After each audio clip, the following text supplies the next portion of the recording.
보다 쉽게 구현 가능합니다. 이번 세미나에서 말씀드릴 주요 내용으로는 스위칭 레귤레이터의 기초, 사일런트 스위처의 개념, 울트라 로우 노이즈 LDO 및 스위칭 레귤레이터, 간단한 회로로 높은 출력 전압이 가능한 부스트 컨버터, 숏서킷 프로텍션이 가능한 부스트 컨버터, 패스스루 모드가 지원되는 벅 부스트 컨버터, 매우 간편한 설계가 가능한 아이솔레이티드 플라이백 컨버터 등등의 흥미있는 주제들을 다뤄보려고 합니다. 각 회사 내에서 아날로그 및 파워 회로 관련 엔지니어로 일하고 계시는 분들이 이번 세미나에 함께 해주셨으면 하는 바람을 가지고 있습니다. 감사합니다.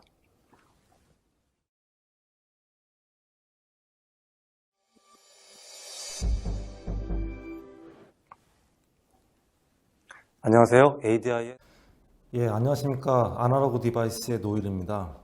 시작에 앞서서 제가 준비해본 온라인 세미나에 참석해 주셔서 진심으로 감사드립니다. 파워 IC 전문 회사인 리니어 테크놀로지가 약 4년 전에 아날로그 디바이스의 가족이 되었습니다.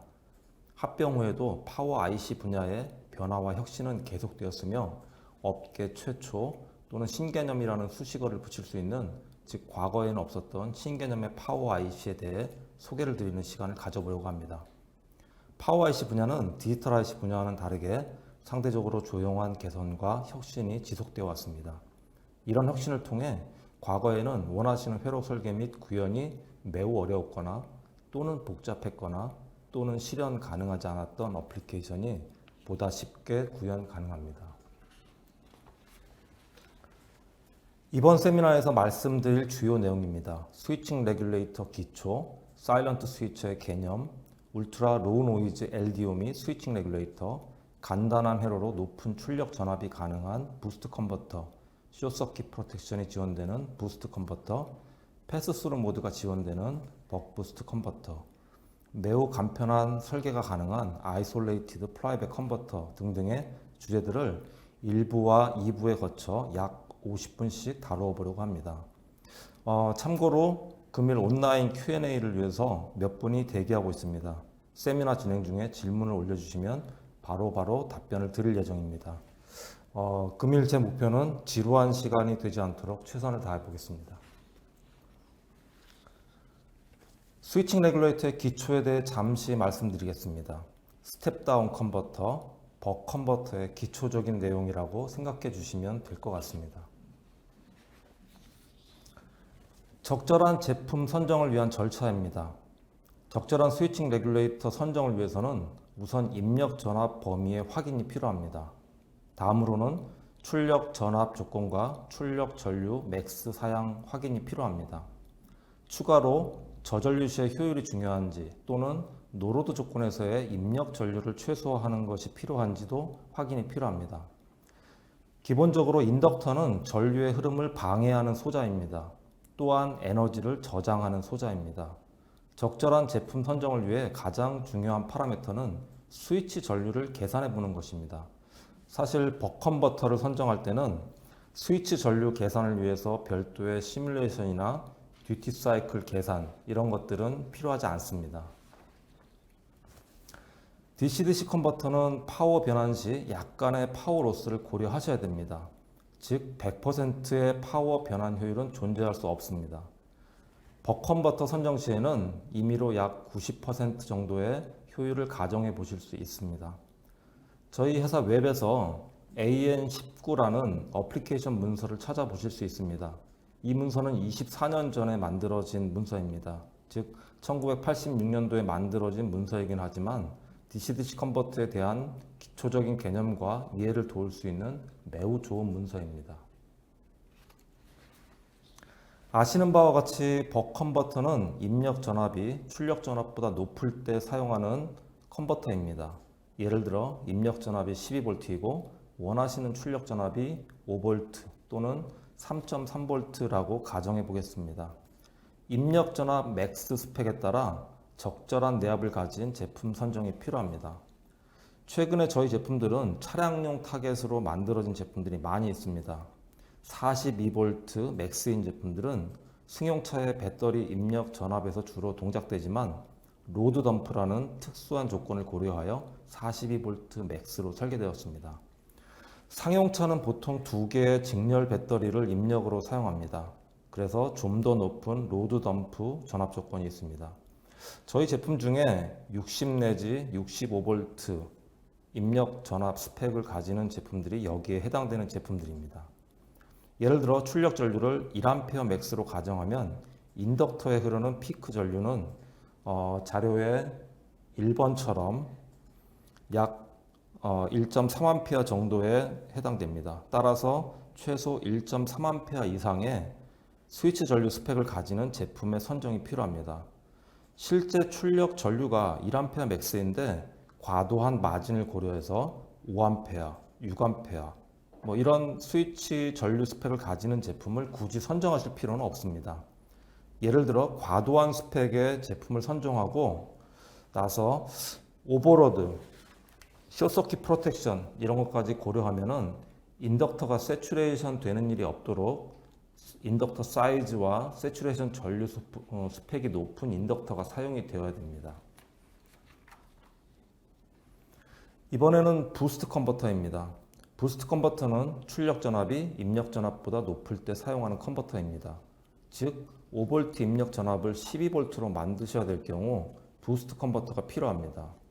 우선 벅 컨버터와 동일하게 입력 전압 맥스 스펙이 고려되어야 됩니다. 그리고 스위치 핀의 내압 스펙이 고려되어야 됩니다. 예를 들어 VSW라는 핀이 있습니다. VSW 핀 전압 스펙이 40V라고 적힌 제품이 있다고 가정해 보겠습니다.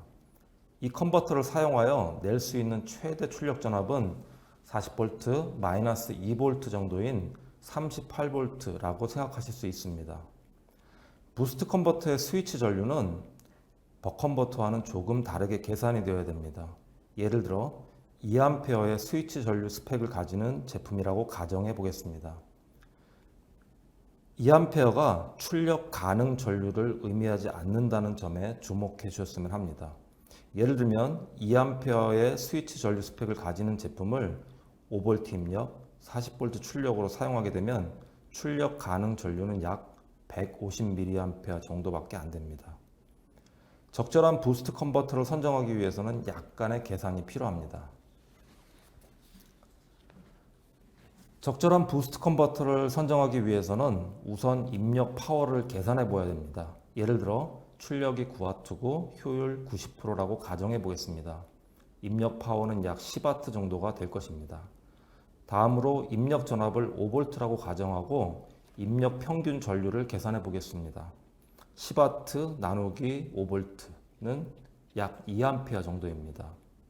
2A는 입력 측의 평균 전류입니다. 대부분의 데이터시트에서 제공하는 스위치 전류가 아님에 주의하셔야 됩니다.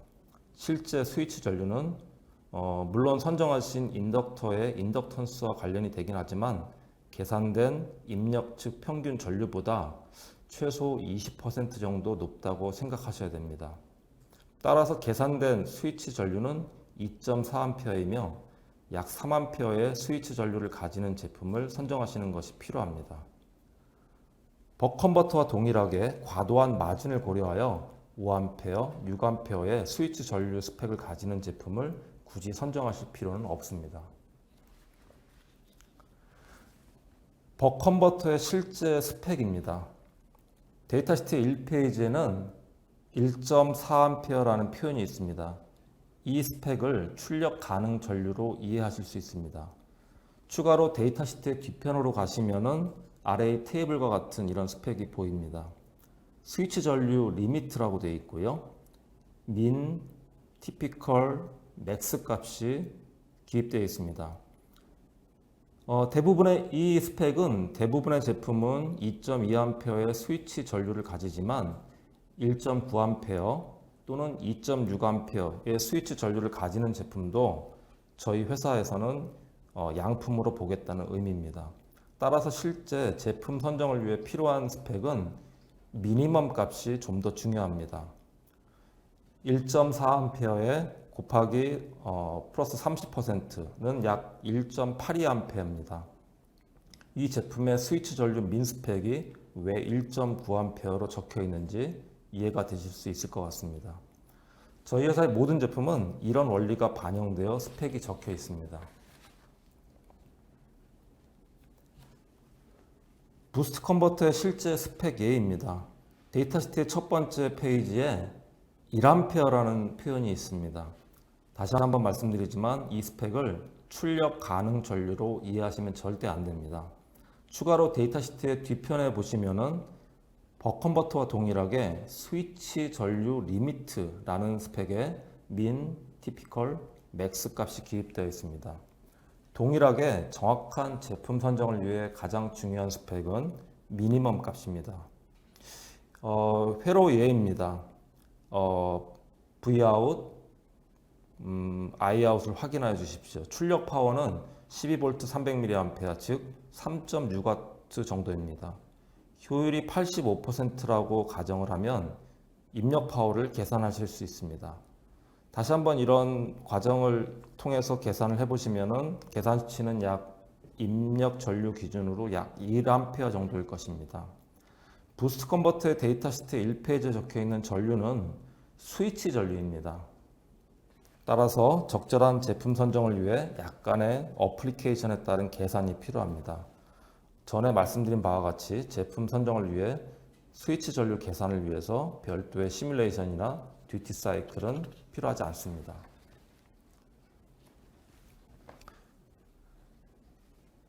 요즘에는 웹사이트의 서치 툴이 상당히 편리하게 되어 있습니다. 저희 웹사이트에서 적절한 부품을 찾는 방법을 잠시 보여드리겠습니다. V인, 민, 맥스, 출력 전류를 입력하시면 무려 339개의 버컨버터 제품이 검색됩니다. 저희 웹의 검색 툴은 자동으로 최신, 최적의 제품이 위쪽부터 소팅되도록 되어 있습니다. 가장 쉬운 방법은 저희 회사의 각 대리점에 약간의 정기적 스펙에 대한 정보를 가지고 문의하여 주시면 바로바로 최적의 제품을 바로 선정하여 드릴 수 있습니다. 차량용 어플리케이션을 기준으로 3.6V에서 36V 입력, 3.3V, 4A 출력을 입력하여 보았습니다. 출력은 단일 채널 싱글 1개를 선택하겠습니다. 6개의 추천 제품이 검색이 되었습니다. 동일한 방법으로 부스트 컨버터를 검색해 보였습니다. 부스트 컨버터에서 스위치 전류는 출력 전류가 아니라는 점을 다시 한번 강조드립니다. 입력 전압 범위가 와이드하고 출력 전압이 그 중간값인 경우에, 즉 배터리가 입력 전압 소스이고 입력 전압 범위가 8에서 16V인데 12V에 안정된 출력 전압이 필요하신 경우 포스위치 벅부스트 또는 세피 컨버터가 필요합니다. 1번으로 표시된 회로를 보시면은 안에 4개의 FET가 보입니다. 2번으로 표시된 회로를 보시면은 이거는 세피 컨버터고요. 2개의 인덕터가 보입니다. 그리고 세피 컨덴서가 보입니다. 두 가지 제품은 입력 전압이 와이드할 때 그 중간값을 내는 컨버터입니다. 두 가지 제품은 어떤 차이가 있을까요? 작은 사이즈의 인덕터 그리고 높은 파워 변환 효율이 필요하신 경우 1번으로 표시된 포스위치 벅부스트 컨버터가 최선의 선택입니다. 하지만 그다지 높은 파워가 필요하지 않고 가격이 중요하고 출력 쇼트 등의 보호 회로가 필요하실 경우 세피 컨버터도 상당히 좋은 초이스입니다. 세피 컨버터는 이 회로에서 보시는 바와 같이 2개의 인덕터를 필요로 하는 토폴로지입니다. 보통 버컨버터에서 모놀리틱 또는 컨트롤러라는 표현을 보실 수 있습니다. 좌측에 표시된 회로 예는 컨트롤러에 해당이 되며 외부에 2개의 모스펫이 보입니다. 그리고 이런 파워 스위치가 내장된 제품을 모놀리틱이라고 보통 부릅니다. 원하시는 설계 사양에 따라서 원하시는 설계 사양 또는 출력 파워에 따라서 두 가지 중 하나의 원리를 선택하실 수 있습니다. 다음은 컨트롤러와 모놀리틱의 비교입니다. 컨트롤러의 일반적인 특징에 대해서 한번 말씀을 드리겠습니다. 기본적으로 상당히 높은 파워가 가능합니다. 주변 부품이 다소 커질 수 있지만 낮은 주파수로 동작시키시면 일반적으로 상당히 높은 파워 변환 효율이 가능합니다. 또한 48V 또는 이상의 높은 입력 전압에 대응되는 제품들이 많이 개발되어 있습니다. 상대적으로 모놀리식은 낮은 파워 레벨에 적합합니다. 그리고 높은 스위칭 주파수를 사용하실 경우 작은 사이즈의 외부 부품 사용이 가능합니다. ADI는 42V, 65V, 76V, 100V, 심지어는 150V 입력이 가능한 제품군도 다수 보유하고 있습니다. 업계 최고 수준의 성능을 가진 포트폴리오를 가지고 있습니다. 사실 회로 설계 시 데이터 시트를 처음부터 끝까지 읽고 완벽하게 이해한 후에 설계에 반영하는 것은 절대 쉬운 일이 아닙니다.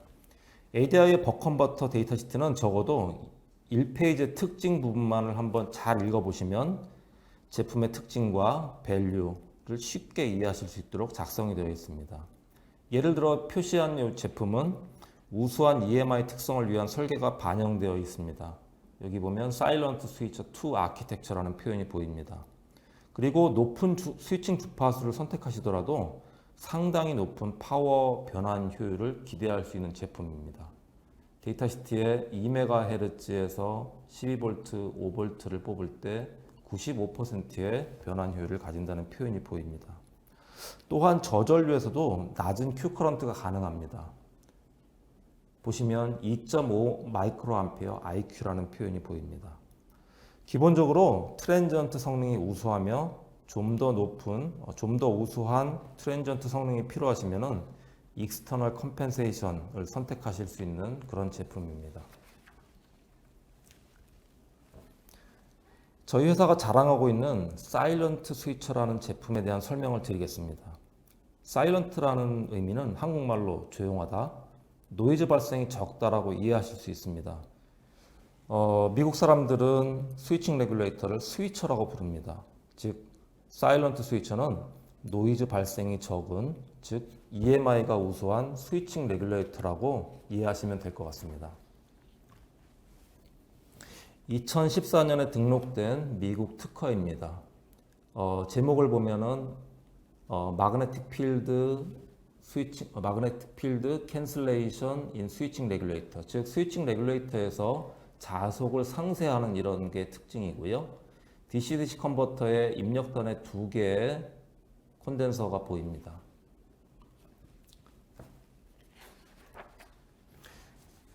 이거는 간단히 그려본 DC-DC 컨버터, 버컨버터입니다. 입력 전압은 DC이고 출력도 DC입니다. 하지만 이 모스펫이 연결되는 2개의 가운데 전압은 여기 보시는 것처럼 구형파를 보이게 됩니다. 예를 들어서 10V에서 5V를 뽑을 때는 50%의 듀티가 보일 거고요. 좀 더 높은 전압에서 낮은 전압으로 떨굴 때는 이 듀티 사이클이 상당히 작아지게 되어 있습니다. 앞장에서 제가 이 인덕터와 모스펫이 만나는 이 스위치 전압이 구형파라고 말씀을 드렸지만 실제로는 그렇지 않습니다. 여기 노란색으로 표시된 부분과 같이 이런 노이즈, 링깅 성분이 보이고요. 이 전류 파형도 중간 이후부터는 리니어하지만 이 앞에 전류 스파이크 이런 부분들이 보이게 되어 있습니다. 지금 보여드리는 이 화면은 전통적인 방식의 DC-DC 컨버터의 내부 구조입니다. 반도체 다이가 보이고 IC의 리드가 보이고요. 반도체 다이와 리드 간의 와이어 본딩이 보입니다.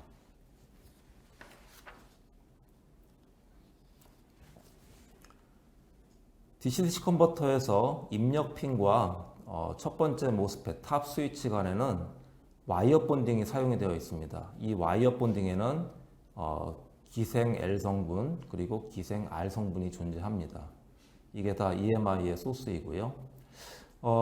우측의 그림은 토로이달 코어입니다. 그래서 일정한 코어에 와이어를 감아서 인덕터를 만든 건데요. 이 토로이달 코어의 장점 중에 하나가 자속이 이 안에서만 형성이 되고 밖으로 새지 않는다는 그런 이론이 있습니다. 사일런트 스위처 제품의 단면입니다. 예를 들어서 이게 PCB이고 IC고 입력 쪽의 캡이 양쪽으로 분할되어서 위치해 있습니다.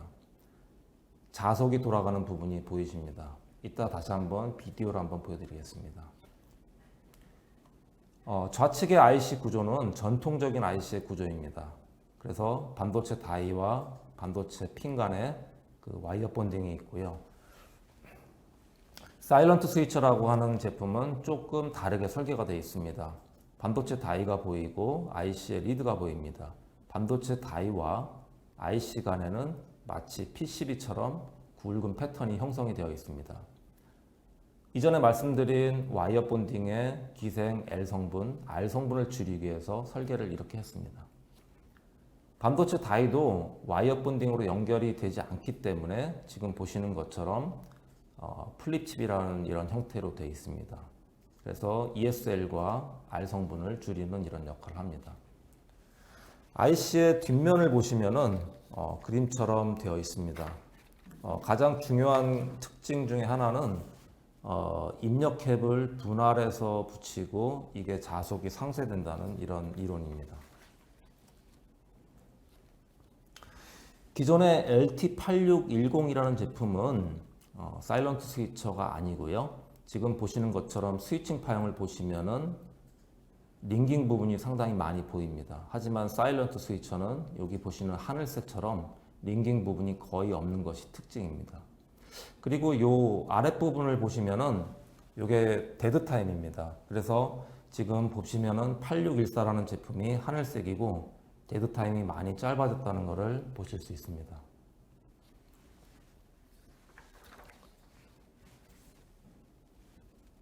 EMI 측정 데이터입니다. 그래서 LT8610이라는 사일런트 스위처 이전의 제품을 EMI를 측정해 보시면은 LT8614라는 사일런트 스위처 원리가 적용된 제품보다 약 20dB 정도가 높습니다. 즉 사일런트 스위처가 EMI를 약 20dB 정도 낮추는 그런 효과를 만들었습니다. 말씀드린 것처럼 이 사일런트 스위처의 가장 중요한 원리 중에 하나가 입력 캡을 양쪽으로 분할해서 스플릿해서 붙인다는 이런 겁니다. 그래서 실제 저희 데모보드에 보시면은 IC의 좌측과 우측에 이 분할된 캡이 보입니다. 저희는 이렇게 설계를 했지만 실제로 많은 고객께서 초기에 설계되신 어떤 예를 보면은 이런 분할 캡을 사용하시지 않고 하나의 캡을 이용해서 패턴으로 이렇게 끌고 간 이런 형태로 디자인이 되는 경우가 있었습니다. 이렇게 됐을 경우에는 저희가 말씀드린 우수한 EMI 특성을 낼 수가 없습니다. 사일런트 2라는 원리가 개발이 되었습니다. 사일런트 2는 마치 PCB에 반도체가 올라가고 스플릿 캡, 그 다음에 부스트 캡, 인터널 VCC 캡 이런 것들이 다 포함돼서 몰딩이 된 형태의 그런 제품입니다. 그래서 엑스레이를 찍어보면은 아래 여기 보시는 것과 같이 입력 캡이 양쪽으로 보이고 부스트 캡, 인터널 VCC 캡이 보입니다. 사일런트 스위처의 스위칭 파형입니다. 1나노세컨드, 데드 타임이라고 말씀을 드렸고요. 데드 타임이 굉장히 짧은 걸 보실 수 있습니다. 그리고 이 위쪽에 보시면은 링깅 성분이라 이런 것들이 전혀 보이지 않습니다. 캐패시터는 X7R 또는 X9R이 들어가 있습니다.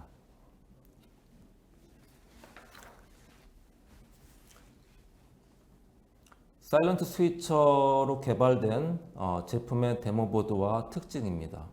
사일런트 스위처는 기본적으로 EMI가 좋은 것이 특징입니다. 하지만 또 많은 장점들이 있습니다. 여기 보시는 것처럼 굉장히 낮은 IQ 전류가 특징이고요. 주파수가 3메가까지 설정 가능합니다. 그리고 주파수가 높더라도 상당히 높은 파워 변환 효율이 가능합니다. 2MHz에서도 약 94.4%, 95% 수준의 파워 변환 효율이 가능하고 자동차 규격인 시스퍼25 클래스 5의 EMI 규격에 만족하는 성능을 낼 수 있습니다. 사일런트 2는 파트 넘버에 S자가 붙은 게 특징입니다. 그래서 저희 제품을 보실 때 LT 뭐뭐뭐뭐 S라는 표현이 들으면은 사일런트 스위처 2 캐패시터가 들어있는 타입이라고 이해하시면 될 것 같습니다. 이 제품의 효율 데이터입니다. 로드 커런트입니다. 일반적으로 버컨버터는 로드 커런트가 증가되면 효율이 조금은 감소합니다.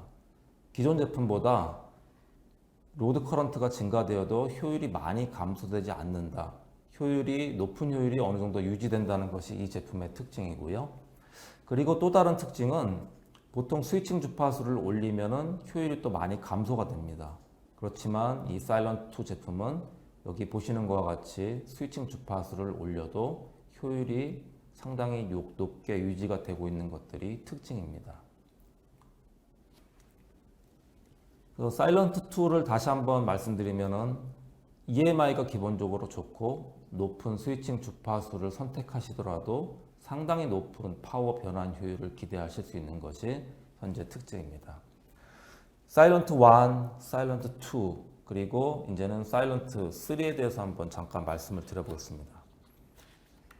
아직 정식으로 제품이 출시되지는 않았습니다. 아마 조만간 저희 웹에서 보실 수 있을 것 같고요. 사일런트 2와 3의 차이점은 이 위쪽에 방열 패드가 있는 게 특징입니다. 그래서 이 방열 패드가 있기 때문에 그 열저항, 세타 JC 탑이라는 이런 파라미터를 데이터 시트에 제공을 하고 있습니다. 파트 넘버도 이제는 그 LT 뭐뭐뭐뭐 S라고 되어 있으면 사일런트 2라고 말씀을 드렸고요. LT 뭐뭐뭐뭐 SP, SP라는 단어가 파트 넘버 뒤에 붙으면 이거는 사일런트 3를 의미합니다. 지금 이 보시는 데모보드는 이 안에 IC가 들어있고요. 히트싱크가 적용되어 있는 그런 제입니다. 즉, 이 위쪽으로도 방열을 할 수 있기 때문에 적절한 히트싱크를 사용하시면 상당히 높은, 상당히 우수한 서멀 효과를 보실 수 있습니다. 잠시 비디오를 보여드리겠습니다.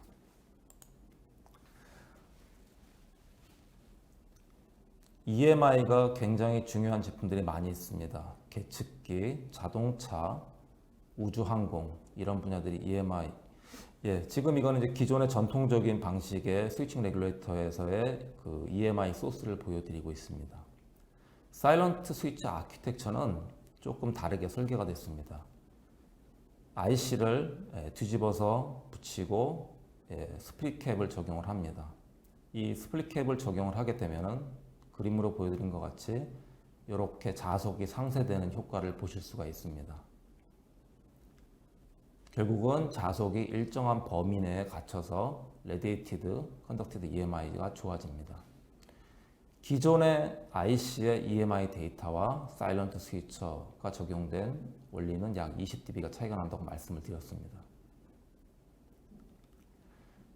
사일런트 스위처는 마이크로 모듈 버전, 인덕터까지 내장된 버전도 있고요. 그 다음에 캐패시터가 내장된 버전, 그리고 캐패시터가 밖으로 나와 있는 버전, 세 가지 정도가 있습니다.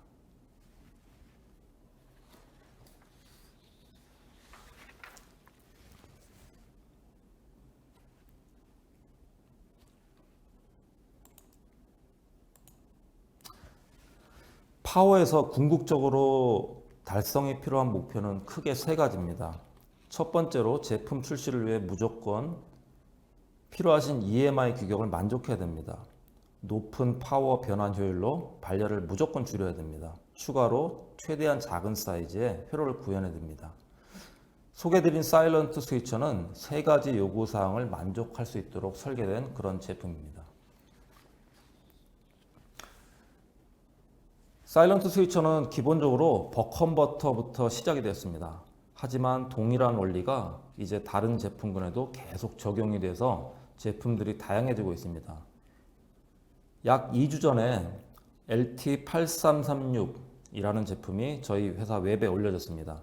사일런트 스위처 구조가 적용된 저희 회사 최초의 스위치 내장형 부스트 컨버터입니다. 출력 측의 다이오드 대신에 모스펫이 사용된 싱크로너스 방식이고 Q 커런트도 매우 작고 100% 듀티 사이클 동작이 가능합니다. 저희 회사에서 LTM이라고 부르는 파트 넘버로 시작되는 제품들이 있습니다. 마이크로 모듈 제품입니다. 인덕터까지 내장되어 있는 것이 특징입니다. 이 제품군에도 이미 사일런트 스위처 구조가 적용되어 있는 제품들이 많이 출시가 되어 있습니다. LTM 모듈은 편리한 설계가 장점이면서 장기 신뢰성이 매우 우수한 제품입니다. 또한 LED 드라이버에도 이미 사일런트 스위처가 적용이 되어 있습니다. 이 슬라이드에서 보시는 제품은 LED 드라이버입니다. 대부분 차량용을 타겟으로 설계된 이런 제품들입니다. LT392를 한번 보겠습니다. LT392는 부스트 타입의 LED 드라이버입니다. 사일런트 스위처 기능이 적용되어 있습니다. 이 회로를 한번 보아주십시오. 그리고 이 레이아웃도 한번 참조를 해주십시오. 이 회로를 보시면은 작은 용량의 0.47 마이크로캡 두 개가 병렬로 사용되어 있습니다. 1마이크로 한 개라고 해도 될 것 같은데 왜 두 개의 이런 작은 캡을 썼을까요? 벅 컨버터에서 사일런트 스위처는 입력핀 쪽에 두 개의 분할된 캡이 있는 것이 특징이라고 말씀을 드렸습니다. 부스트 컨버터에서는 사일런트 스위처는 반대의 개념을 갖고 있습니다. 즉 입력이 아닌 출력단에 두 개의 이런 분할된 캡이 적용이 되어야 됩니다. 실제 레이아웃이 이렇게 사진처럼 되지 않으면은 저희가 제시하는 수준의 EMI 달성이 안 될 수 있습니다.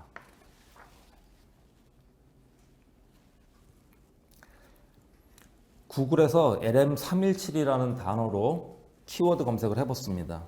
1976년에 로버트 답킨이라는 분이 이제는 TI에 합병된 내셔널 세미컨덕터에서 개발했다고 되어 있습니다. 이분은 1981년 리니어 테크놀로지의 설립자 중 한 분입니다.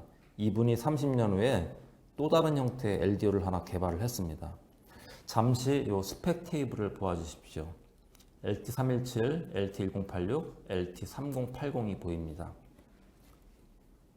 LM317이라는 제품은 드롭아웃 볼티지 또는 헤드룸 스펙이라고 부르는 이 전압이 무려 3V입니다. 즉 5V 출력을 위해서는 8V 이상의 입력 전압이 필요하다는 그런 의미입니다. 기본적으로 이 제품으로는 5V에서 3.3V를 변환하는 것이 불가능합니다. LT1086, 1086은 드롭아웃 전압 스펙이 약 1.5V입니다. 즉 5V에서 3.3V를 변환하는 것이 가능합니다. LM317이나 LT317이나 LT1086의 미니멈 전압을 보겠습니다. 1.2V입니다.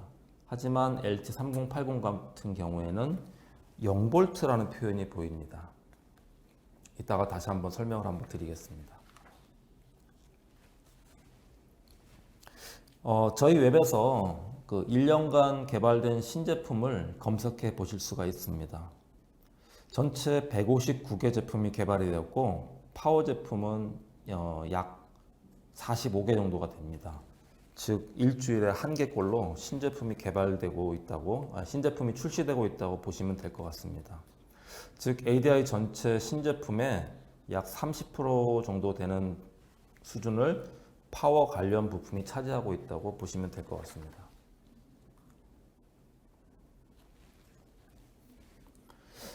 말씀드린 바와 같이 LDO는 적어도 1980년, 즉 지금부터 한 40년 정도 전에 개발이 되었습니다. LDO는 가장 간단한 파워 부품에 해당됩니다. 그런데 40년이 지났어도 지금도 아직도 새로 개발할 것들이 있을까요? 정답은 리니어 레귤레이터는 여전히 신제품이 개발되고 있다는 것입니다. 전통적인 LDO의 단점은 PSRR, 파워 서플라이 리플 리젝션이라는 파라미터가 그닥 높지 않습니다. 그리고 병렬 동작이 안 되거나 병렬 동작을 위해서는 여기처럼 부가 회로가 들어가야 됩니다. 그리고 레퍼런스 전압이 이미 1.0V 이상으로 세팅이 되어 있기 때문에 1.0V 이하의 낮은 전압은 출력이 어렵습니다. 울트라 로우 노이즈 LDO라고 제목을 달아놨습니다. ADI LTC가 3080이라는 제품을 시작으로 새로 개발하여 지속적으로 제품을 추가 중인 LDO의 내부 구조입니다. 기존 전통적인 방식과는 좀 다릅니다. 출력 전압을 세팅하는 구조가 좀 달라졌습니다. IC 안에 정밀한 전류 소스가 보이고요. 셋핀을 통해서 그라운드로 저항을 하나 사용하도록 되어 있습니다. 100마이크로암페어 전류 소스가 이 셋핀에 설정된 저항으로 지날 때 전압 드롭이 만들어지고 이 셋핀의 전압이 출력 전압과 같아지도록 이렇게 설계가 되어 있습니다. 이런 구조를 갖는 LDO의 장점이 있습니다. 높은 출력 전류가 필요할 때 아주 간단하게 병렬 동작이 가능합니다. 즉 LDO의 발열을 쉽게 분산할 수 있습니다. 한 개의 저항으로 출력 전압 설정이 가능합니다. 그리고 이 저항값을 낮은 저항값을 쓰게 되면은 출력 전압을 거의 0V까지 만들 수가 있습니다. 0.5V 출력, 0.8V 출력 이런 것들이 아주 쉽게 가능합니다. IC 내부에 저희가 만들어둔 전류 소스는 아주 정밀합니다. 그래서 출력 전압 애큐러시도 상당히 우수합니다. 그리고 드롭아웃 전압 스펙도 우수합니다. 가장 중요한 것은 PSRR 특성입니다. 이 그래프에서 보시는 것처럼 일반적인 LDO의 PSRR 특성이고요. 지금 저희가 만든 울트라 로우 노이즈 LDO라고 부르는 LT3045의 그 PSRR 특성입니다. 1MHz에서 약 76dB, 상당히 높은 PSRR 특성을 가지고 있습니다. 이 그래프를 보아주십시오. 예를 들어서 입력 전압이 5V고 플러스 마이너스 1V 정도의 스윙을 하는 이런 1MHz의 입력 전압에서도 출력 전압은 3.0에 굉장히 깨끗한 이런 전압을 낼 수가 있습니다. 이 76dB라는 PSRR이 거의 플러스 마이너스 1V에 해당하는 이런 리플을 거의 제로로 만들고 있습니다. 그리고 저희 회사의 데이터 시트 중에 3045 앱솔루트 맥시멈 레이팅에 입력핀 볼테이지가 플러스 마이너스로 표시가 되어 있는 것을 보실 수가 있습니다. 대부분의 제품들은 이 플러스만 표시가 되어 있는 경우가 있는데요. 이 플러스 마이너스 22V라는 의미는 역전압이 걸리더라도 이 IC 자체가 보호가 된다는 그런 의미입니다.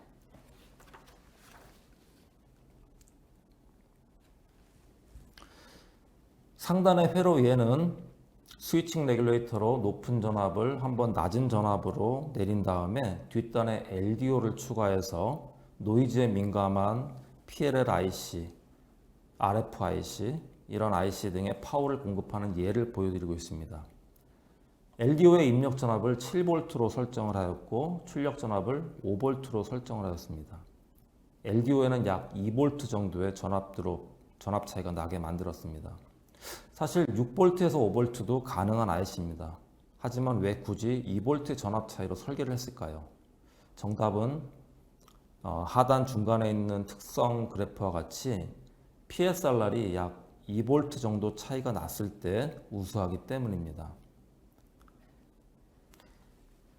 이 데이터를 한번 유심히 봐주십시오. 보통 리튬이온 배터리는 굉장히 안정적인 파워 소스고 노이즈도 굉장히 작은 그런 파워 소스입니다.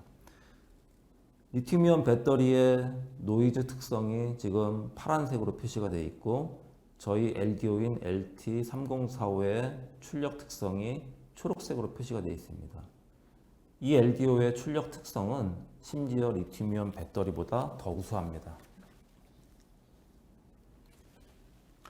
LT3042는 약 5년 전에 개발이 됐습니다. 좀 더 높은 전류 스펙을 가진 LT3045라는 제품이 4년 전에 개발이 되었습니다. 하지만 여전히 좀 더 높은 전류, 좀 더 높은 PSRR 개발 중인 제품이 많이 있습니다.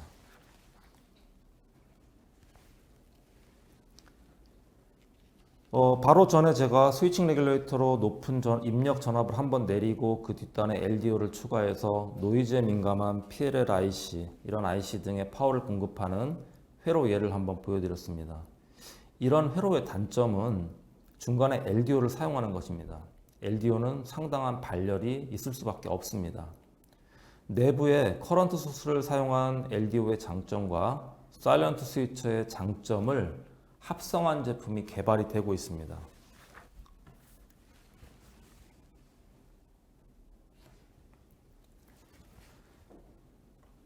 지금 보여드리는 슬라이드는 개발 중인 신제품, 조금 있으면 저희 웹에서 보실 수 있는 그런 제품 예입니다.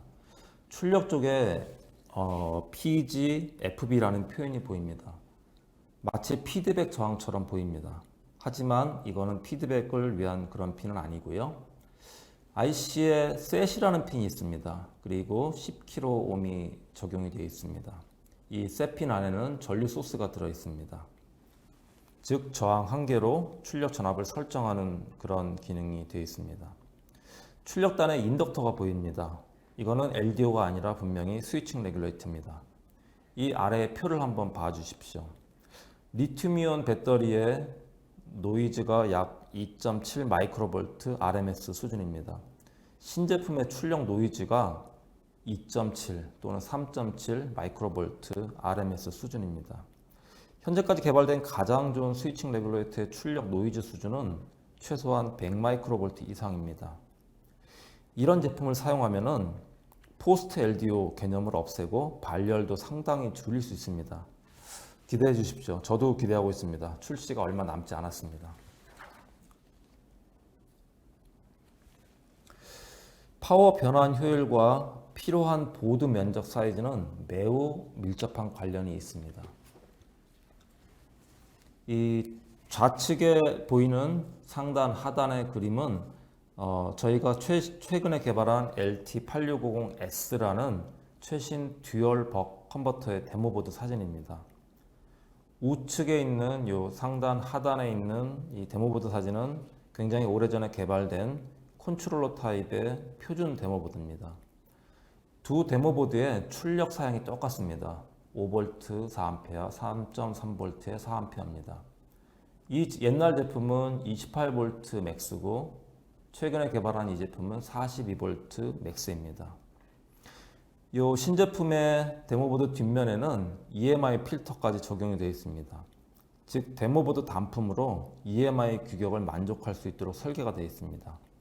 기존 컨트롤러와 새로 개발한 사일런트 스위처 2 듀얼 벅 컨버터 면적을 비교해 보시면은 얼핏 봐도 상당한 차이가 보이십니다.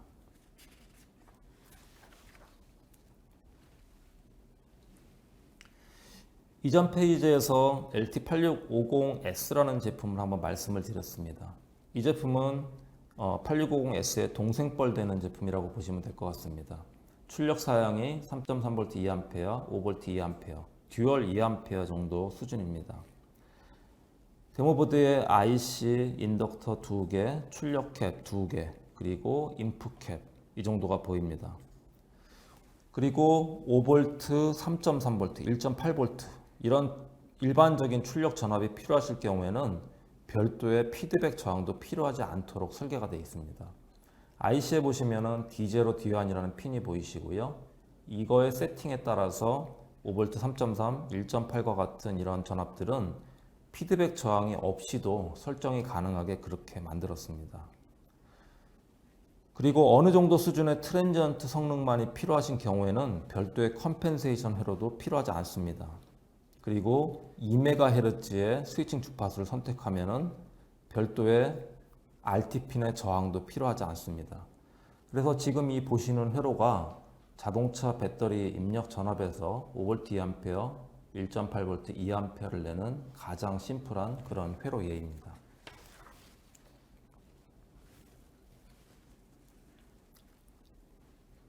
이 데이터는 기존 제품 또는 경쟁사 제품과 저희 사일런트 스위처가 적용된 타입의 컨버터의 효율 차이입니다. 높은 스위칭 주파수를 선택을 하시면은 외부 부품, 즉 인덕터와 캐패시터 사이즈를 줄일 수 있는 장점이 분명히 있습니다. 하지만 높은 스위칭 주파수를 선택하면 상당한 수준의 이런 효율 감소를 예상을 하셔야 됩니다. 하지만 이것도 이제는 옛말이고 틀린 말이 됐습니다. 아래쪽의 제품들은 효율이 감소하는 게 보이지만 이 위쪽의 제품들은 주파수를 올리더라도 효율이 떨어지긴 떨어지지만 상당히 높은 수준으로 유지가 되는 이런 게 보입니다. 신제품은 높은 스위칭 주파수를 선택하시더라도 높은 효율을 유지할 수 있도록 설계가 되어 있습니다.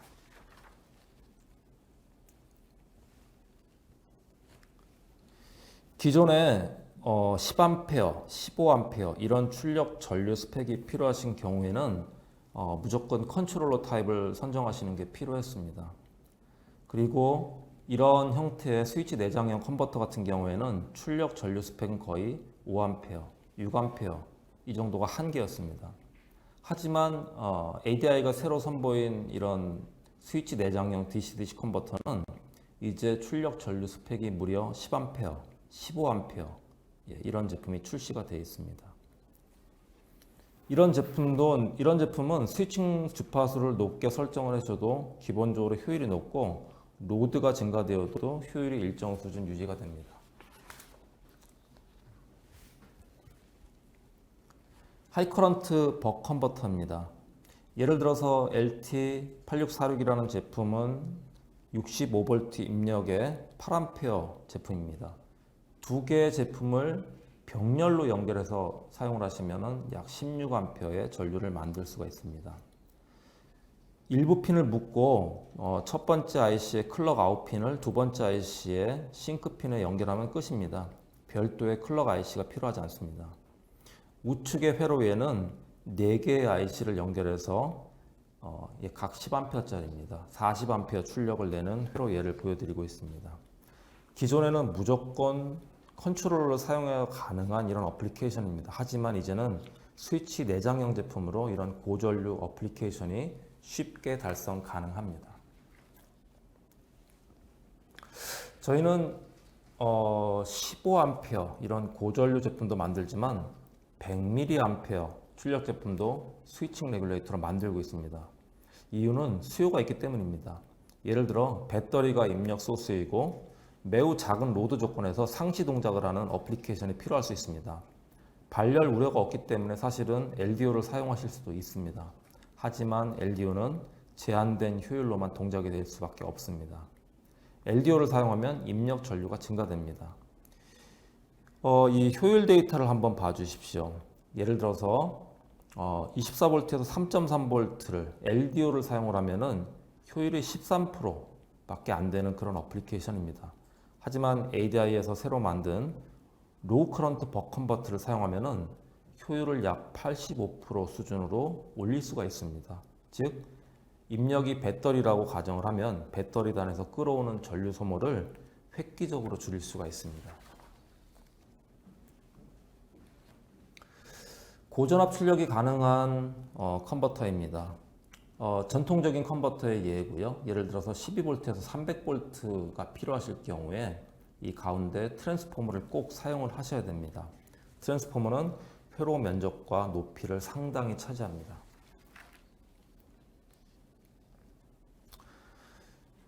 새로 개발된 고전압 부스트 컨버터입니다. 요 주황색으로 보시는 요 박스가 차지 펌프 단입니다.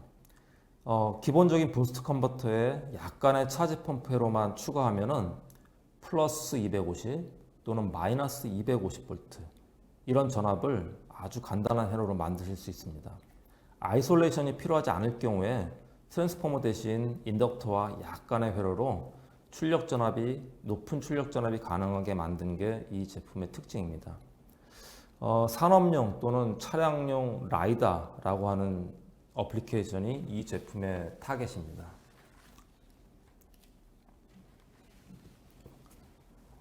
부스트 컨버터, 숏서킷 프로텍션이 있는 부스트 컨버터에서 한번 말씀을 드려보겠습니다. 부스트 컨버터는 기본적으로 입력에서 출력을 보면 인덕터, 정방향 쇼키 다이오드 구조입니다. 따라서 숏서킷 프로텍션 자체가 용이하지 않은 구조입니다. 부스트 방식의 LED 드라이버 제품 예입니다. LED의 페일 모드는 대부분 오픈이지만 커넥터 단에 쇼트가 발생하는 조건도 고려가 되어야 됩니다.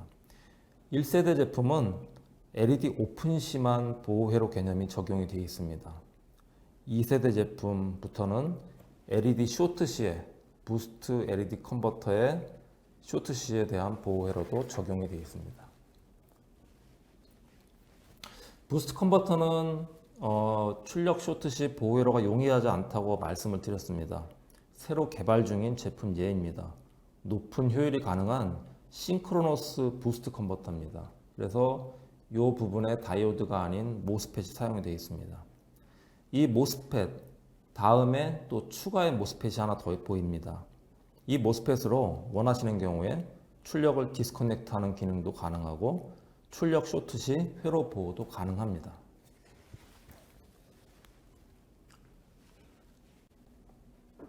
또 다른 형태의 개발 중인 제품입니다.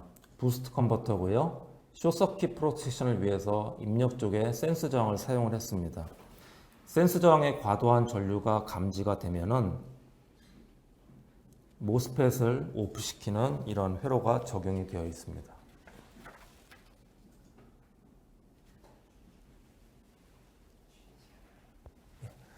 잠시 쉬는 시간을 가지고 10분 후에 다시 시작을 하겠습니다.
예, 2부 시작하겠습니다. ADI LTC는 2005년에 약 15년 전이죠. LTC 3780이라는 전 세계 최초의 벅부스트 컨트롤러를 개발했습니다. 이 우측 상단의 사진을 보시면 이제는 무려 입력 전압이 150V까지 커버되는 제품군을 가지고 있습니다. 우측 하단의 이 사진을 보시면은 4개의 모스펫이 보이는 벅부스트 컨트롤러입니다.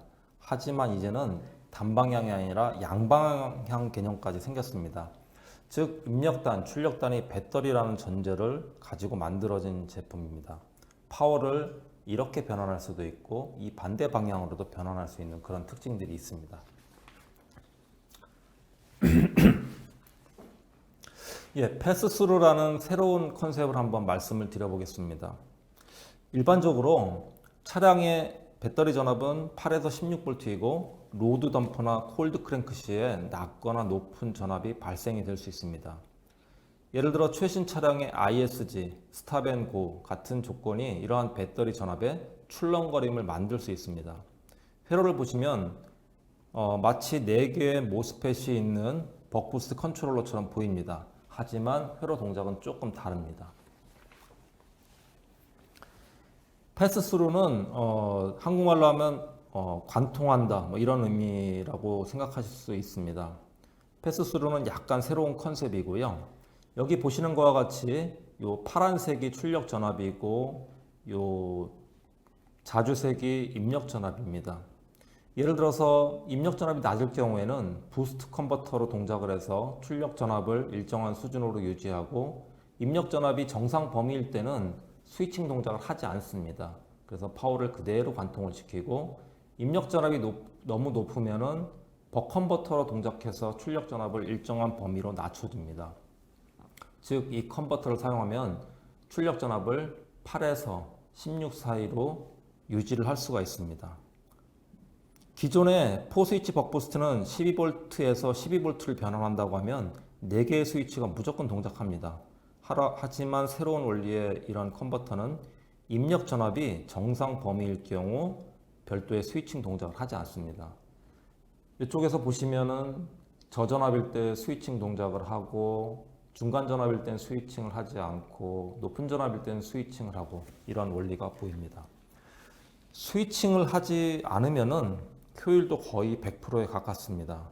그리고 보통 EMI 측정은 티피컬 전압 입력 조건에서 합니다. 즉 패스스루 동작 시에는 스위칭 동작을 하지 않으므로 EMI 발생도 전혀 없습니다. LT8336은 사일런트 스위처 원리가 적용된 첫 번째 부스트 컨버터라고 말씀을 드렸습니다. 입력 전압이 출력 전압보다 높으면 스위칭 동작을 하지 않습니다. 즉 입력 전압이 설정한 출력 전압보다 높으면 스위칭 동작을 합니다. 이거는 또 다른 형태의 패스스루 개념에 해당이 됩니다. 이제는 그 벅 컨버터에도 패스스루라는 표현을 사용하기 시작을 했습니다. 100% 듀티 사이클과 동일한 의미로 보실 수가 있습니다. 입력 전압이 설정한 출력 전압보다 같거나 낮아지면 스위칭 동작을 하지 않습니다.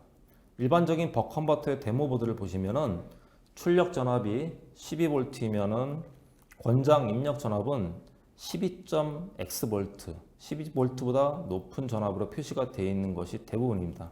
하지만 이 데모 보드에서 보시면은 12V 출력일 때 입력 측 권장 전압이 12V입니다. 즉 출력 전압과 입력 전압이 동일합니다. 일반적인 벅 컨버터의 데모 보드를 보시면은 5V 출력일 때 권장 전압은 약 5.7V로 표시가 되어 있는 것을 보실 수 있습니다.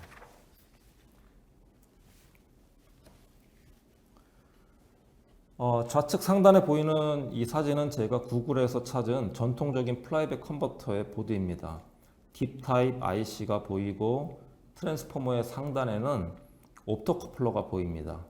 ADI는 노 옵토 플라이백 컨버터에 집중하고 있습니다. 즉 말 그대로 옵토 커플러가 필요하지 않은 플라이백 컨버터입니다.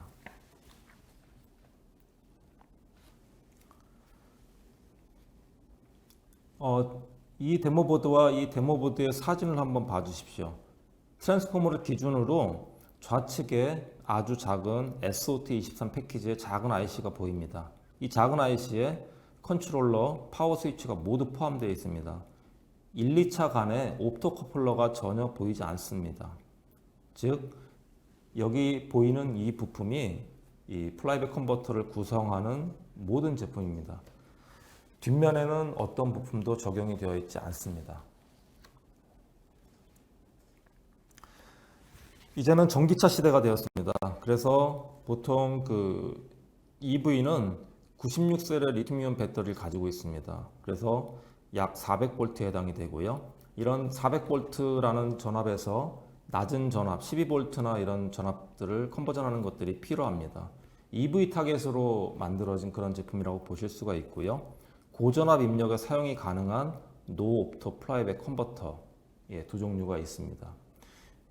좌측에 보시는 LT8315는 내부에 스위치가 적용이 되어 있고 제한된 파워를 공급할 수 있습니다. 좀 더 높은 파워 공급을 위해서 외부의 스위치를 사용하는 이런 제품까지 개발이 되어 있습니다. 최근 일반적인 파워보드 설계 예를 보겠습니다. 예를 들어 입력 전압이 배터리 또는 12V라고 가정하겠습니다. 24V일 수도 있고요. 입력단에 프로텍션 회로가 위치하고 그 다음에 하이 볼테지 버그로 5V나 3.3V를 만들어냅니다. 이후에 저전압 버크 컨버터를 사용하는 이런 경우가 많이 있습니다.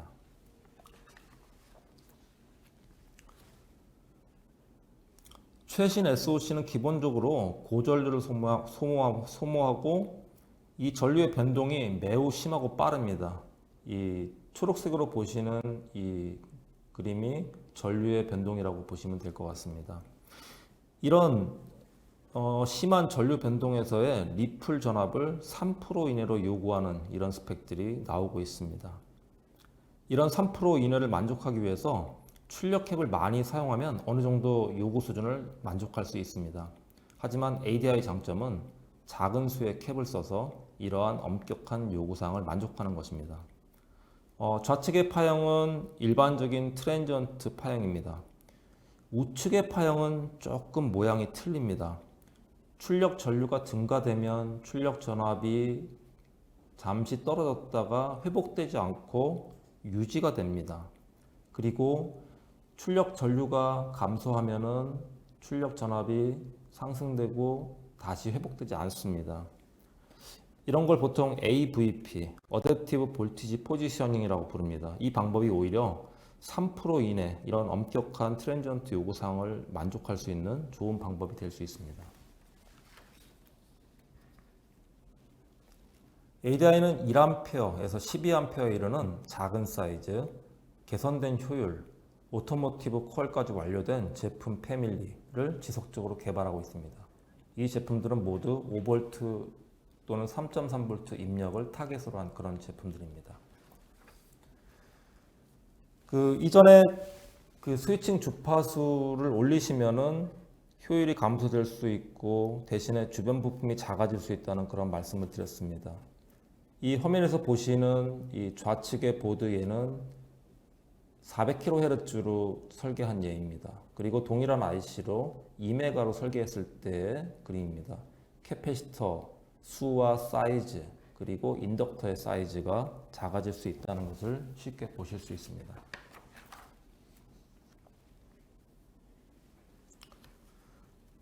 최신 5V 입력 버컨버터에 대한 내용입니다. 기존의 스위칭 주파수 100kHz 미만이거나 또는 DC-DC 컨버터에서는 400kHz 또는 2메가 이런 스위칭 주파수가 많이 사용이 됐습니다. 이 제품의 특징을 보면은 스위칭 주파수를 10메가까지 설정이 가능할 수 있다고 되어 있습니다. 그리고 어플리케이션 회로 외에서도 6MHz를 사용을 했습니다. 6MHz를 사용했기 때문에 인덕터는 이제는 마이크로가 아니라 수백 나노헬리 수준입니다. 즉 높은 스위칭 주파수를 선택하면 인덕터의 크기와 캐패시터 개수를 획기적으로 줄일 수 있습니다. 이제는 보호 회로에 대해서 한번 말씀을 드려보려고 합니다.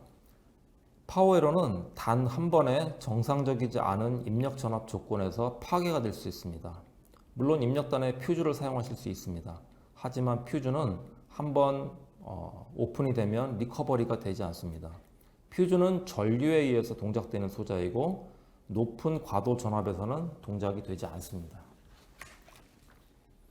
화면에 보이는 파형은 자동차 환경에서 발생 가능한 모든 입력 전압 조건입니다. 추운 겨울에 시동을 걸 때 6V까지의 콜드 크랭크 조건이 만들어질 수 있습니다. 예를 들어 제 차가 승용차인데 방전이 되었습니다. 친절한 트럭이 와서 시동을 도와줄 때 24V 점프 스타트 조건이 만들어질 수 있습니다. 그리고 배터리 교환 시에 작업자의 실수에 의해 리버스 조건이 만들어질 수도 있습니다.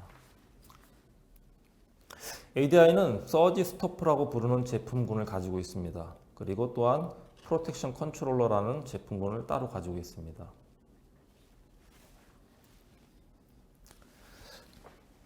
저희 서지 스토퍼 제품군은 기존의 패시브 컴포넌트 또는 복잡한 디스크리트 회로를 대체하는 개념의 제품입니다. IC와 직렬로 연결된 보호회로용 모스펫이 작고 정밀한 보호회로 역할을 충분히 할 수 있습니다. 이 파형을 잠시 보아주십시오.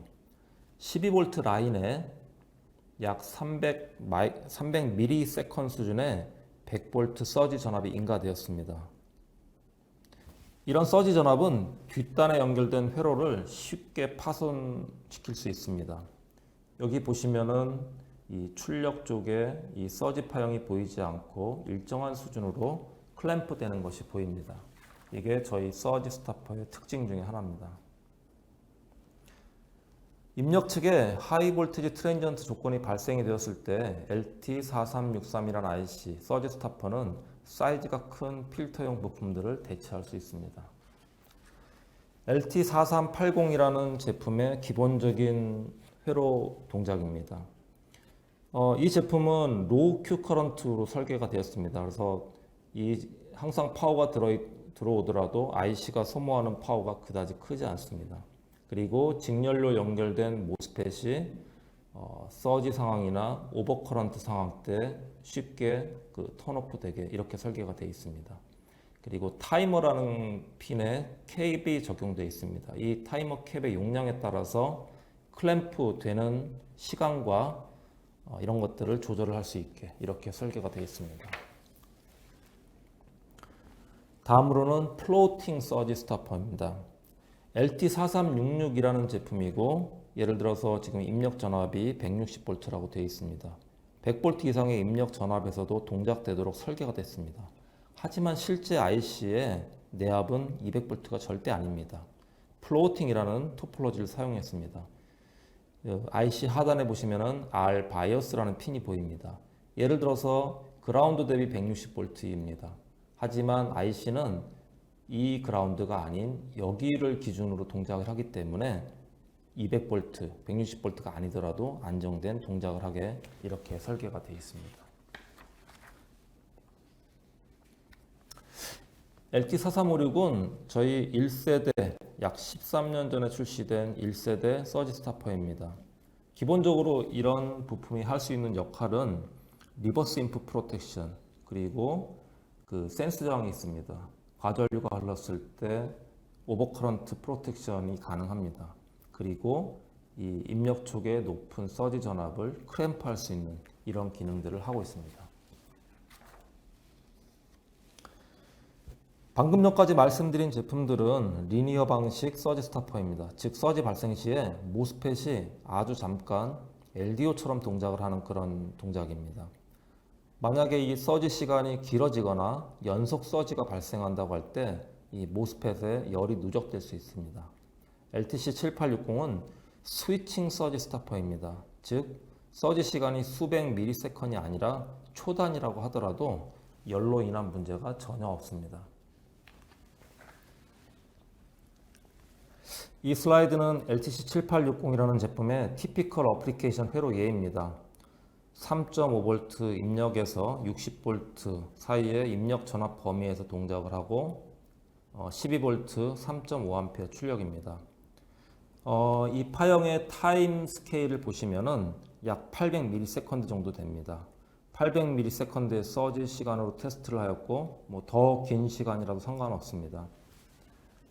이 모스펫에 열이 누적되지 않는 그런 서지 스토퍼가 되겠습니다. 이 테이블은 저희 회사의 서지 스토퍼 제품군입니다. 1세대 제품, 2세대 제품, 그리고 나머지는 3세대 제품, 그리고 스위칭 서지 스토퍼 이렇게 보입니다. 토폴로지도 다르고 소모 전류도 세대가 올라가면서 많은 개선이 있었습니다. 그리고 여기에 주목할 스펙 중에 하나가 이 리트라이라는 스펙입니다. 예를 들어서 쇼트 조건이 발생하고 해제가 되면은 쇼트 조건이 지속될 때 저희 IC는 쇼트 조건이 지속이 되는지 해제가 없어져서 이제는 다시 동작을 해야 되는지에 대한 판단이 필요합니다. 1세대 제품인 경우에는 7%, 2세대 제품은 1%, 그리고 3세대 제품은 0.1%, 즉 아주 짧은 시간 동안만 다시 정상적으로 복귀하는 게 필요한지를 판단하는 시간이 필요합니다.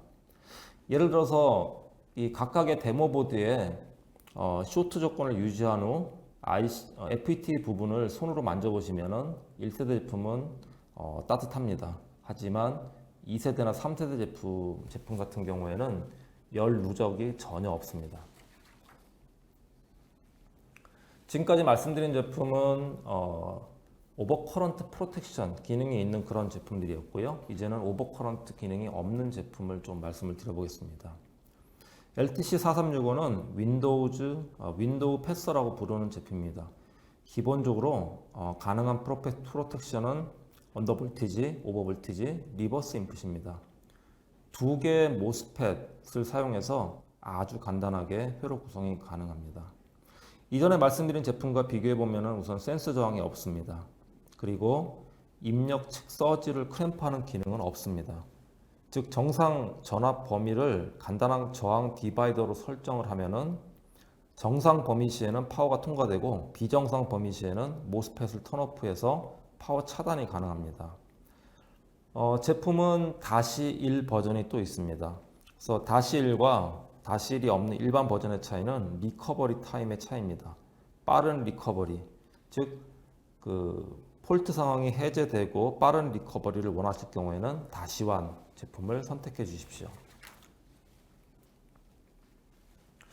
LT4367은 이전 페이지에서 소개드린 LT4365보다 좀 더 높은 전압 스펙을 가지고 있습니다. 기본적인 모든 기능은 동일합니다. LTC4368이라는 제품은 이전에 소개드린 제품 대비 센스 저항이 추가가 되어 있습니다. 그리고 특징은 양방향 전류 프로텍션입니다. 예를 들어서 입력에서 로드 쪽으로 과전류가 흘러도 이 모스펫이 턴오프 됩니다. 반대로 출력 쪽에서 입력 쪽으로 어떤 과전류가 흘러도 이 모스펫을 턴오프하게 바이디렉셔널 일렉트로닉 서킷 브레이커 역할을 하게 설계가 되어 있습니다. 세 가지 제품의 스펙 테이블입니다. 각각의 제품은 각각의 특징을 갖고 있습니다. 높은 입력 전압 그리고 양방향 전류 프로텍션이 필요하신 경우에 LTC4368이 가장 추천 제품입니다. LTC4361는 5V 동작 범위를 가지는 오버볼티지, 오버커런트 프로텍션 컨트롤러입니다. 예를 들어서 5.8V 이상의 전압이 감지되면 모스펫을 턴오프 시킵니다. 최대 80V의 전압도 견디도록 설계가 되어 있습니다. 5V 라인에 문제가 발생되면 또는 출력단 이상에 의해서 과전류가 감지되면 파워 공급을 바로 중단할 수 있는 그런 제품입니다. 보시는 것처럼 이 제품군도 몇 개의 제품군으로 구성이 되어 있습니다. 80V까지 견디는지 28V까지 견디는지 모스펫이 외장인지 내장인지 그리고 오버커런트 프로텍션 기능 유무에 따라서 제품을 선택을 하실 수가 있습니다. 오토모티브 쪽에 ISO 7637-2라는 규격이 있습니다. 그리고 밀리터리 쪽에도 별도의 어떤 비슷한 규격이 있습니다. 이 두 개의 데모보드는 데모보드만을 가지고 해당 규격을 평가 시에 완벽한 프로텍션 동작을 보여드릴 수 있도록 데모보드가 설계가 되어 있습니다. 2016년에 출시된 서지 스타퍼 LTC4380입니다. 8마이크로암페어의 로우 IQ가 특징이고 4에서 72V 입력에서 동작이 되면서 리버스 입력, 오버커런트 시에 보호 회로가 동작됩니다. 리트라이 듀티 사이클도 굉장히 짧습니다. 그리고 레치 오프, 리커버리 옵션이 있습니다. 이 제품은 조만간 출시 예정인 개발 중인 제품입니다. LTC4380에 100V짜리 모스펫을 내장을 한 것이 특징입니다. 모스펫이 내장이 되어 있기 때문에 출력 쪽의 파워는 그다지 크지 않습니다만 굉장히 편리한 사용이 가능하도록 그렇게 설계가 되어 있습니다. 이 제품도 조만간 출시 예정인 제품 중에 하나입니다. 이전에 소개해드린 양방향 전류 프로텍션 개념을 가진 LTC4368의 후속입니다. 그래서 파트 넘버가 LTC4369고요. 4368 대비 출력 측 프로텍션 전압 범위가 상당히 넓습니다. 보시면은 마이너스 100에서 플러스 120V까지의 인풋 프로텍션이 되고 출력 측도 마이너스 60에서 플러스 100V까지 프로텍션이 되는 이런 개념입니다. 저희 회사의 제품군을 다시 한번 그림으로 그려봤습니다.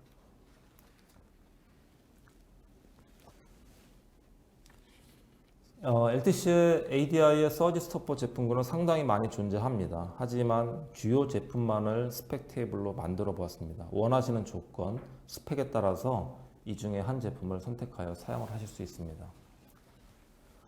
LTC 7000이라는 제품은 서지 스토퍼는 아닙니다. 하지만 65V 또는 150V까지 입력 조건에서 동작이 가능하면서 로드 스위치 역할로 사용이 가능합니다.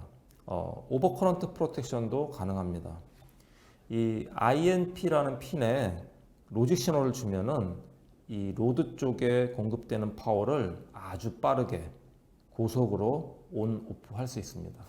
대표적인 어플리케이션은 이 로드 쪽에 모터가 있을 때 이 모터에 주는 파워를 굉장히 빠른 속도로 온, 오프 할 수 있는 이런 특징들을 가지고 있습니다. POE라는 표현을 들어보셨을 겁니다. 그래서 이 POE는 이제 PSC, PD로 구분되고 가장 최신 규격은 .BT 그리고 PODL, 푸들이라는 규격까지 이제는 들어보실 수 있을 것 같습니다. 일반적인 POE에는 여기 보시는 것처럼 상당히 많은 한 8개 정도의 다이오드가 필요합니다. 이 다이오드는 기본적으로 턴온 시 전압 드롭이 있을 수밖에 없습니다. 그리고 이 전압 드롭은 열이 발생될 수 있고 효율이 저하되는 문제를 갖고 있습니다. 결국 제한된 입력 파워를 가지는 PD에서 많은 파워를 공급하지 못하는 단점이 있을 수 있습니다. 그래서 리니어 테크놀로지 AD에서 개발한 LT432R라는 부품은 8개의 모스펫을 컨트롤하는 모스펫 컨트롤러입니다. 다이오드 대신에 이런 제품이 적용되면 효율이 올라가고 좀 더 많은 파워를 PD단에서 사용을 하실 수가 있습니다. PODL, 자동차용 POE, 자동차용 이더넷 통신입니다. 그래서 이 푸들이라는 용어를 아마 조만간 들으실 수 있을 것 같습니다.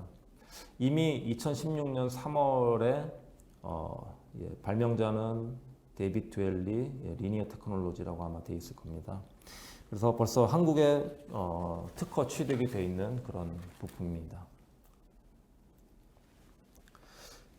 LDO와 레퍼런스. 어떤 분들은 LDO와 레퍼런스를 조금 혼돈하시는 분들이 여전히 있는 걸로 알고 있습니다. LDO와 레퍼런스를 한번 비교해 보면은 LDO는 출력 전압이 그닥 정밀하지 않습니다. 하지만 출력 쪽의 전류 공급 능력은 상당한 수준이고요. 드롭아웃 스펙이 있습니다. 즉 입력과 출력 간의 최소 전압 차이가 스펙으로 정의가 되어 있습니다. 레퍼런스는 회로를 보면 어떻게 보면 LDO랑 큰 차이가 없어 보입니다. 하지만 출력 전압이 매우 정밀합니다. 예를 들어서 5.0001V 이런 것들이 스펙이고요. 대신에 출력 전류는 굉장히 작습니다. 10mA 또는 그 이하일 수도 있고요. 그리고 플러스 마이너스 즉 싱크, 소스 전류 개념이 있는 게 레퍼런스입니다. 이 제품도 드롭아웃 스펙이 있습니다. 그래서 예를 들어서 5V 레퍼런스 쓰실 때 어떤 제품은 5.5V를 넣어도 되지만 어떤 제품은 7V, 8V 이상을 넣어줘야만 정상적으로 동작하는 경우가 있을 수 있습니다. 레퓨레이터, 사실 이 단어는 존재하지 않는 단어입니다. 레귤레이터와 레퍼런스의 장점만을 조합을 했다는 그런 의미입니다. 그래서 저희 회사 내부적으로 레퓨레이터라는 표현을 한번 써왔고요. 실제로 레귤레이터는 전류는 많이 공급할 수 있지만 전압이 정밀하지 않다고 말씀을 드렸습니다. 레퍼런스는 반대로 작은 전류만이 가능하지만 출력 전압이 굉장히 정밀하다고 말씀을 드렸습니다. LT6658이라는 제품은 충분한 전류 그리고 높은 출력 전압 애큐러시를 자랑으로 하는 그런 제품입니다. 그래서 예를 들어서 이쪽은 ADC의 레퍼런스로 사용을 하시고 이쪽에 150mA 출력은 이 ADC의 파워로 적용할 수 있는 그런 제품입니다. 프라이오리타이저, 로드 쉐어에 대해서 잠시 말씀드리겠습니다. 예를 들어서 지금 이 다이오드 3개가 연결되어 있는 이런 회로를 사용을 하실 수가 있습니다. 입력 소스로 12V, 예를 들어 5V, 24V가 적용이 될 수 있습니다. 이 경우에 무조건 전위가 높은 파워 소스가 파워 우선 권한을 가지게 이렇게 되어 있습니다. 하지만 새로 개발된 제품은 전압이 낮더라도 파워 우선 권한을 가질 수 있도록 설계가 되어 있습니다. 예를 들어서 이쪽이 5V, 12V라고 가정을 하겠습니다. 기존의 회로는 12V가 무조건 파워 공급 우선 권한을 가집니다. 하지만 이 제품은 파워 우선 권한을 임의로 설정할 수 있도록 이렇게 설계가 되어 있습니다. 즉 낮은 입력 전압이 파워 우선권을 가지도록 할 수도 있습니다.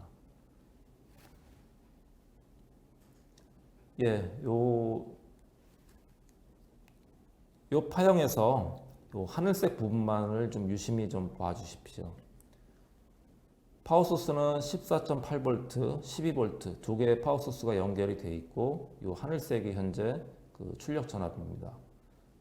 입력 전압이 낮은데도 파워 우선권을 가지도록 설계가 되어 있기 때문에 12V로 동작하다가 이 12V에 문제가 생겨서 12V 라인이 드랍이 되면 일정한 전압에서 이 14.8V를 가지는 전위로 전환이 됩니다. 즉 출력 쪽에는 항상 일정한 파워를 공급할 수 있게 이렇게 설계가 되어 있습니다. 제가 잠시 전에 전압이 높은 파워 소스가 그 파워 공급 우선 권한을 가진다고 말씀을 드렸습니다.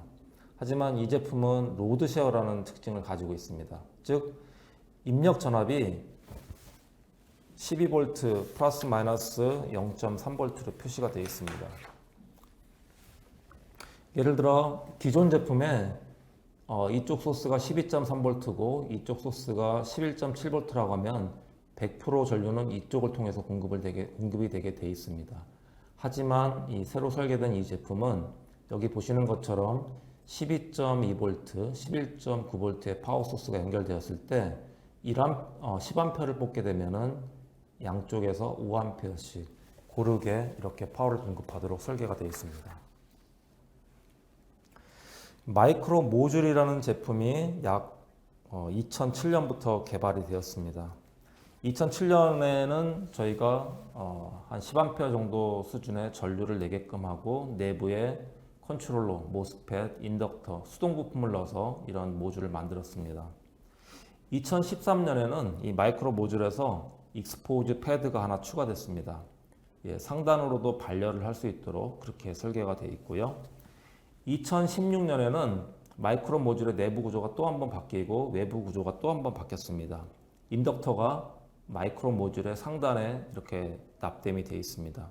이 인덕터는 공간도 줄이고 이 인덕터가 또 히트싱크 역할을 하게끔 이렇게 설계가 됐습니다. 그리고 최근에 개발된 제품들은 좀 더 높은 전류가 가능하도록 이렇게 설계가 되어 있습니다. 예를 들어서 그 0.8V의 100A가 필요한 어떤 FPGA 코어 파워가 필요하다고 가정을 해보겠습니다. 2010년에는 무려 12개의 모듈을 병렬로 동작시켜야 100A가 가능했습니다. 하지만 점점 좋아져서 이제는 모듈 한 개로 100A를 공급하는 이런 시대가 되었습니다. LTM4700이라는 제품은 한 개의 모듈로 100A를 공급할 수 있는 이런 솔루션입니다. 데모보드가 보입니다. LTM4700 8개가 사용이 되어 있고요. 여기 출력 쪽의 스펙 좀 작아서 안 보이는데 800A라고 되어 있습니다. 8개의 모듈이 병렬로 동작해서 800A를 내는 이런 레퍼런스 보드를 만들었습니다. LTM 모듈의 개발 방향은 점점 높은 전류를 높은 효율로 작은 사이즈로 이렇게 만드는 게 특징입니다. LTM 모듈의 또 다른 개발 방향 중에 하나는 컴팩트입니다. 그래서 이 데모 보드에서 보시면은 이 마이크론 모듈이 1.2V 2A, 즉 듀얼 2A 수준의 컨버터를 아주 작게 만들었습니다. 4mm, 3mm, 높이도 1.18밖에 안 됩니다. 이 정도 사이즈로 두 개의 저전압 2A 수준의 파워를 만들 수가 있습니다. 또 다른 마이크론 모듈의 개발 방향은 멀티 채널입니다. 그래서 LTM4644라는 부품이 이미 출시가 되어 있고요. 각 채널에 4A 정도씩을 공급을 할 수가 있습니다. 이 4A 4개는 원하시는 조건에 따라서 이렇게 컨피그레이션이 가능합니다. 그래서 예를 들어서 한 채널로 전부 묶어서 16A도 공급을 할 수가 있고요. 그리고 이제 새로 개발된 또 제품은 전류 레벨이 한 단계 올라갔습니다. 그래서 4개의 출력인데 12A가 2개고 5A가 2개인 수준, 그 정도까지 제품들이 개발이 되었습니다. TEC라는 단어를 혹시 들어보신 적이 있을지 모르겠습니다. 더머 일렉트릭 쿨러라고 보통 얘기를 합니다. 어떤 전류 전압에 따라서 이 소자 자체가 뜨거워지기도 하고 차가워지기도 하는 냉장고, 온장고 기능을 하는 이런 부품이라고 보실 수 있습니다. 보통 그 통신 쪽의 광 모듈 또는 이제 오토모티브 쪽의 라이다라고 하는 이런 쪽에 그 온도에 따라서 성능이 많이 변하는 이런 소자들이 있습니다. 이런 쪽에 더머 일렉트릭 쿨러를 적용하면은 이 소자의 일정한 온도를 유지해서 굉장히 높은 우수한 성능을 유지할 수 있는 그런 장점이 있습니다. ADI의 ADN8834라는 게 이 TEC 드라이버입니다. 그래서 이 데모 부대에 보시는 것처럼 IC에 상당히 많은 수동 소자가 들어 있습니다. 마이크로 모듈의 또 다른 개발 방향 중에 하나는 기존의 IC를 사용을 해서 굉장히 작은 사이즈의 솔루션을 구현한다는 그런 점입니다. 그래서 이 보드가 이렇게 하나의 모듈로 되게끔 설계가 되어 있습니다. 모듈의 사이즈는 4mm, 3.5mm, 높이도 굉장히 낮은 이런 수준입니다. 혹시 DC-DC 컨버터의 스펙을 보실 때 미니멈 온타임 또는 T-on-min 이런 표현을 보실 수가 있습니다. 이거는 이제 아주 높은 전압에서 저전압을 떨굴 때 이게 가능하냐, 가능하지 않냐, 어느 정도 스위칭 주파수로 가능하냐 이런 거를 판단하는 기준입니다. 예를 들어서 이제 최신 DC-DC 컨버터 중에 LT7101라는 부품의 예를 들면은 미니멈 온타임이 35 나노세컨 또는 40 나노세컨이라고 되어 있습니다. 이 35 나노세컨은 굉장히 우수한 수준의 미니멈 T-on에 해당이 됩니다. 하지만 아주 높은 전압에서 아주 낮은 전압까지는 떨구기 어려운 그런 스펙 중에 하나입니다.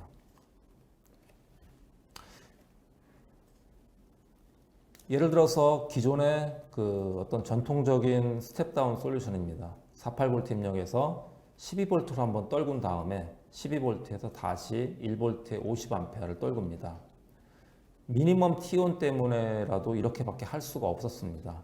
하지만 LTM4664라는 이런 제품은 48V에서 바로 다이렉트로 1V 50A, 즉 FPGA의 코어가 필요로 하는 저전압, 저전류를 바로 48V에서 컨버전할 수 있는 게 특징입니다. 마이크론 모듈 형태로 만들어졌고요. 여기 보이는 것들은 인덕터가 아니라 실제는 트랜스포머가 적용이 되어 있습니다.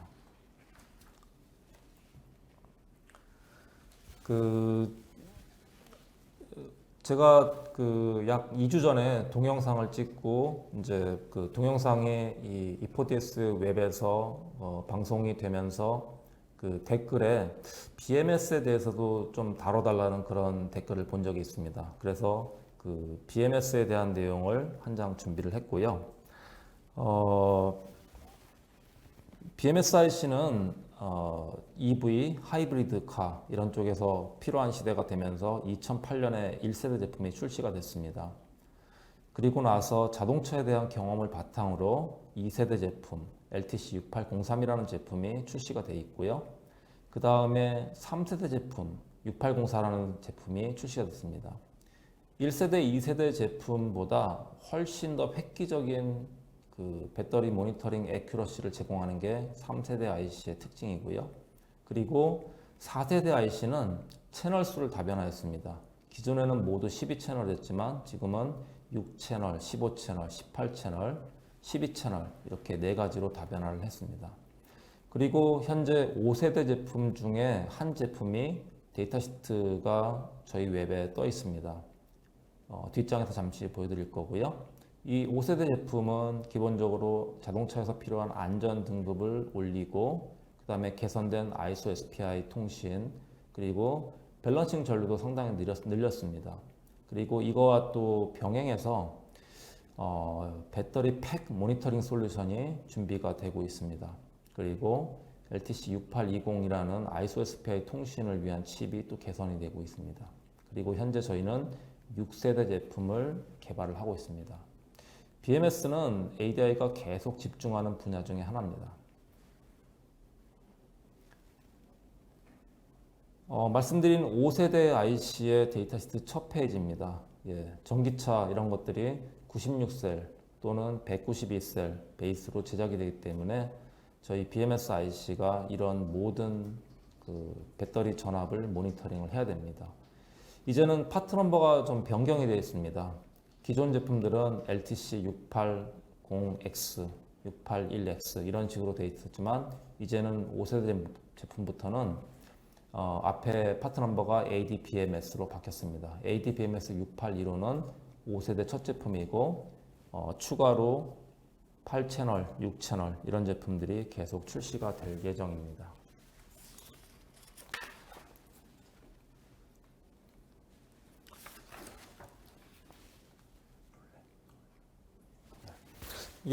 공지사항을 하나 말씀드리겠습니다. 지금 아마 룰렛 그리고 퀴즈 이벤트 당첨자가 그 자막에 표시가 될 것 같습니다. 당첨된 분들께 축하드립니다. 오늘 장시간 경청하여 주셔서 진심으로 감사드립니다. ADI의 정식 대리점은 신방전자, 아날로그월드, 에로 세 군데입니다. 각 대리점에 파워 전문 엔지니어들이 일하고 있습니다. 많은 연락을 부탁드립니다. 오늘 감사합니다. 이만 마치겠습니다.